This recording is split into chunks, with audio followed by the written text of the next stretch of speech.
Hi అండి, welcome back to my channel. ఈరోజు ఒక కొత్త రెసిపీతో మీ ముందుకు వచ్చేసాను. ఆ రెసిపీ ఏంటంటే అటుకులతో హల్వా. ఇలా ఒక్కసారి ట్రై చేయండి, చాలా బాగుంటుంది. ముందుగా ఒక ప్యాన్ తీసుకొని అందులో నెయ్యి వేసుకొని అందులో డ్రై ఫ్రూట్స్ని వేయించుకోవాలి. ఈ అటుకుల హల్వా చాలా టేస్టీగా ఉంటుంది, ఒక్కసారి ట్రై చేయండి. ఇలాంటి కొత్త రెసిపీస్ కోసం నా ఛానల్ని లైక్ చేయండి, షేర్ చేయండి, సబ్స్క్రైబ్ చేసుకోవడం మాత్రం మర్చిపోకండి. ఇలా డ్రై ఫ్రూట్స్ని వేయించుకొని పక్కన పెట్టుకోవాలి. డ్రై ఫ్రూట్స్ని తీసి పక్కన పెట్టుకున్న తర్వాత అదే ప్యాన్లో 1 కప్పు అటుకుల్ని తీసుకొని వేయించుకోవాలి. ఈ అటుకులు అనేది లో ఫ్లేమ్లో వేయించుకోవాలి. అటుకులు కూడా వేయించి పక్కన పెట్టుకున్న తర్వాత చల్లారిన తర్వాత మిక్సీ బౌల్ తీసుకొని అందులో వేసుకొని గ్రైండ్ చేసుకోవాలి. గ్రైండ్ చేసుకునేటప్పుడు 2 యాలకులను కూడా ఇందులో వేసుకోవాలి. యాలకులు వేసి ఫైన్ పౌడర్ లాగా వచ్చేలాగా గ్రైండ్ చేసుకోవాలి.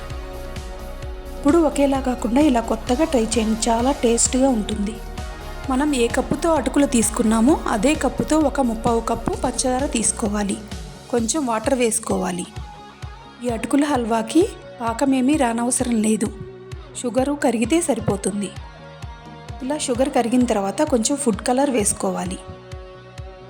ఫుడ్ కలర్ వేసుకొని ఒకసారి బాగా కలుపుకోవాలి. ఫుడ్ కలర్ వేసి బాగా కలుపుకున్న తర్వాత మనం ముందుగా మిక్సీ పట్టుకున్న మిశ్రమాన్ని ఇందులో వేసి ఉండలు లేకుండా బాగా కలుపుకోవాలి. ఇదంతా మనం లో ఫ్లేమ్లోనే పెట్టుకొని చేసుకోవాలి. ఇలా లో ఫ్లేమ్లో పెట్టుకోవటం వల్ల హల్వా అనేది బాగా ఉడుకుతుంది. ఇలా హల్వా అనేది దగ్గర పడిన తర్వాత కొంచెం కొంచెంగా నెయ్యి వేసుకోవాలి. నెయ్యి అనేది 1/4 కప్పు సరిపోతుంది. ఇలా హల్వా అనేది ప్యాన్కి సపరేట్ అయ్యి కొంచెం గీ అనేది పైకి వచ్చేదాకా సిమ్లో పెట్టుకొని బాగా కలుపుకోవాలి. ఇలా ప్యాన్ నుంచి సపరేట్ అవుతుంది. ఇలా సిమ్లో పెట్టుకొని బాగా కలుపుతూ ఉండాలి. ఇలా బాగా కలుపుతూ ఉంటే ఈ మిశ్రమం అనేది బాగా దగ్గర పడుతుంది.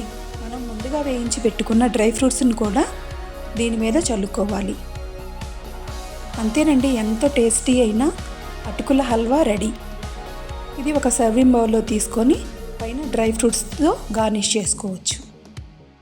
అంతేనండి, ఎంతో టేస్టీ అయిన అటుకుల హల్వా రెడీ. ఒక్కసారి ట్రై చేసి ఎలా వచ్చిందో కామెంట్ బాక్స్లో కామెంట్ చేయండి. ఈ అటుకుల హల్వా అనేది చాలా సింపుల్గా చాలా టేస్టీగా ఉంటుంది.